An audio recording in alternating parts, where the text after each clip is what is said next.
The Carpenter's Gift, A Christmas Tale About the Rockefeller Center Tree, by David Rubel, illustrated by Jim LaMarche.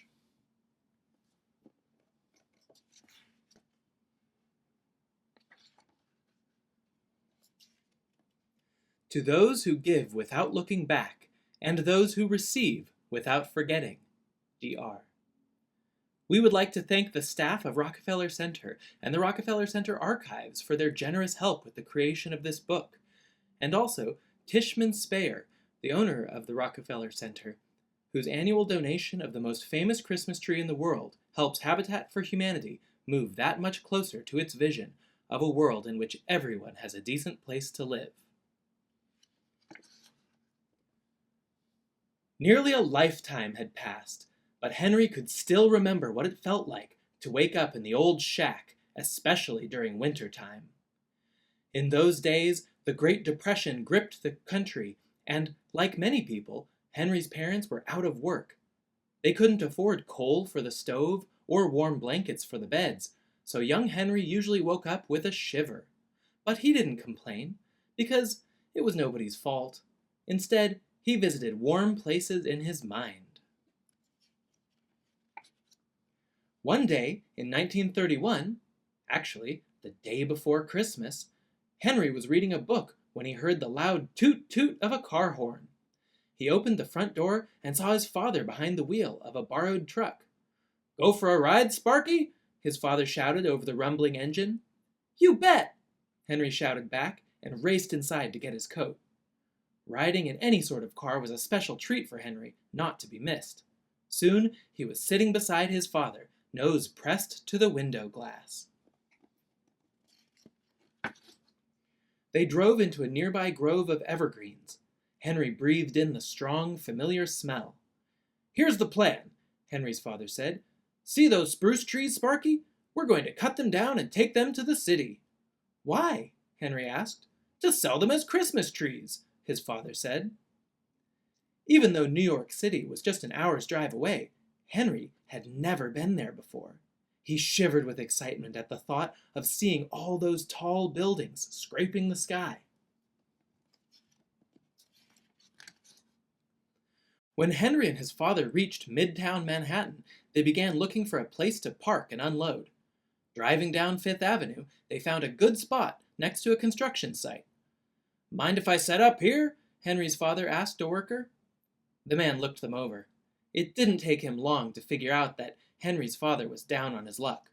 "No problem," the man said. "I'll give you a hand. My name's Frank." Then he turned around and called out, "Hey, Mikey, Polly, help me out here." For the rest of the afternoon, Henry and his father sold trees to passerbys. By the end of the day, they had earned enough money to make the trip a success. "We should be getting home now," Henry's father said as the sun set behind a tall building. "What about the rest of the trees?" Henry asked. "I thought we'd give them to Frank and the other fellows." Henry nodded in agreement. The best presents are the ones you don't expect, he thought. Because it was Christmas Eve, the workers were having a little party. Frank and the others took the tallest of the trees that Henry and his father had given them and decorated it with whatever they could cobble together. Paper garlands, cranberries threaded onto string, and even a few shiny tin cans. Henry added an ornament of his own, made of newspaper that he folded into a star. In the background, he could hear his father talking with Frank about grown-up things, the hard times for Henry's family, the shack in which they lived. But Henry didn't want to think about those things. He just wanted to look at the most marvelous Christmas tree he had ever seen. It had been the best day that Henry could remember, and he didn't want it to end. He stood before the decorated tree, enchanted. The street lamps had just come on, and the tin cans glittered in their light. If ever there was a magic moment, Henry thought, this is it. He decided to make a special Christmas wish. He wished that one day his family would live in a nice, warm house. After making his wish, Henry opened his eyes. His gaze fell on a pine cone lying on the ground.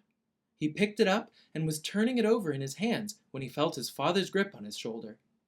"Time to go, Sparky," his father said. Henry stuffed the pine cone in his pocket, said good night to the workers, and walked with his father back to the truck. By the time they arrived home, it was well past Henry's bedtime. "You must be exhausted," his mother said, slipping off his boots. "Straight to bed with you." Shrugging off his coat, Henry felt a bulge in his pocket. It was the pine cone. He took it out and looked at it, remembering the joys of the day and the magic of the tree. The next morning, Henry's parents let him sleep in late. In fact, it was well past 8 when the toot-toot of several car horns woke him up. Rushing to the window, he saw 3 trucks pulling up outside. All were loaded with lumber and other building supplies. At the wheel of the first truck was Frank, and behind him were other Rockefeller Center workers. What were they doing so far from the city on Christmas morning? Frank got out of the truck. "After you left, we got to thinking," he said. "There was all this extra wood lying around, and we had the day off, so we thought we'd drive up and see what we could do to help you with this house of yours." Frank looked the shack over, taking in its patched walls and ill-fitting windows. "I think we'll have to make a fresh start," he said. Henry's father didn't have words for the way he felt, so he simply took Frank's hand and shook it.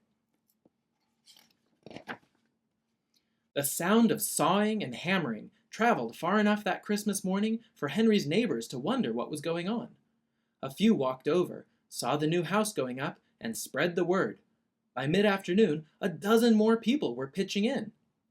As the new house took shape, Frank called Henry over. "See those boards?" he said, pointing to a stack of cedar. "We're going to use them to trim the windows, but they've got nails in them. I need you to pull the nails out." Henry moved to fetch the boards, but Frank called him back.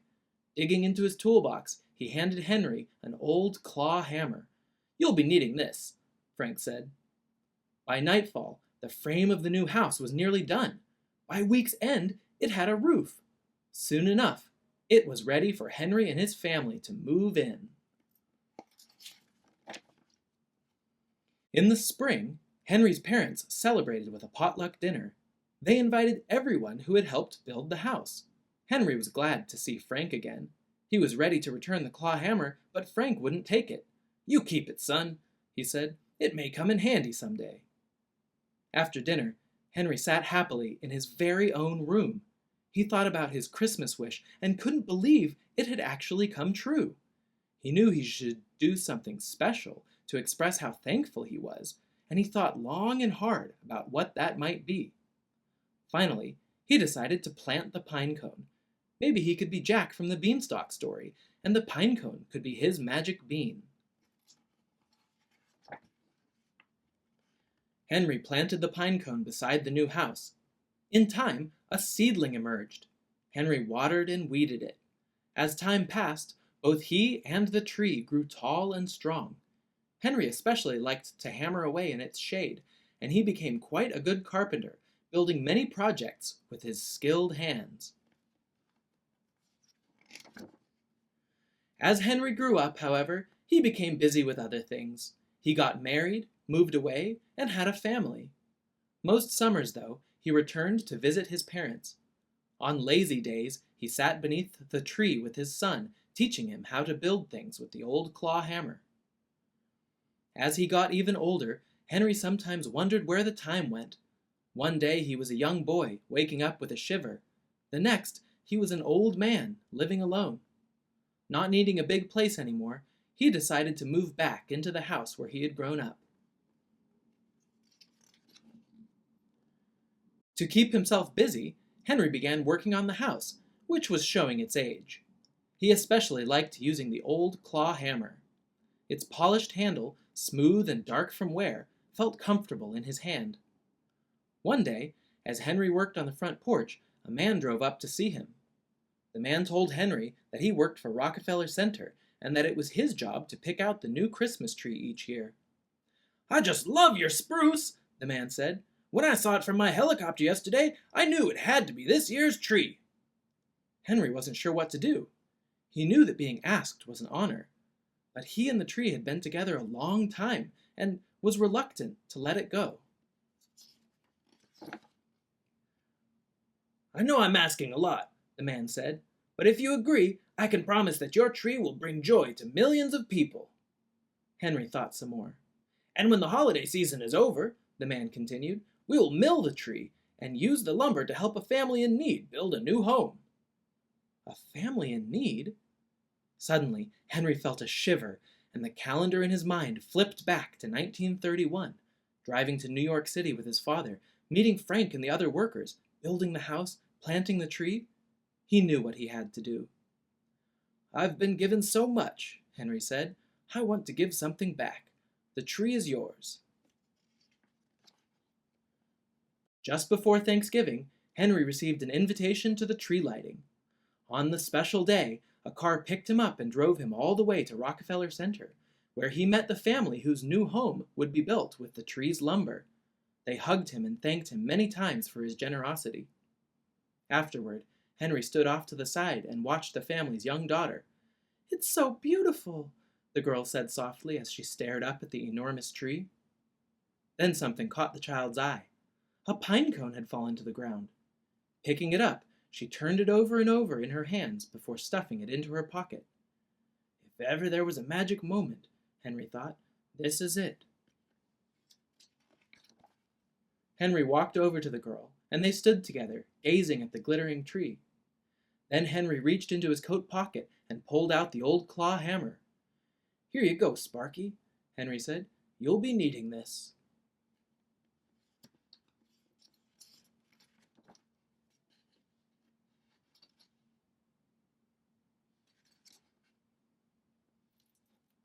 That was The Carpenter's Gift, a Christmas tale about the Rockefeller Center tree by David Rubel and Jim LaMarche. And this is EDU Kidspace. Subscribe for more stories, books, and lessons. And if there's something in particular you'd like to learn about, leave us a message in the comments.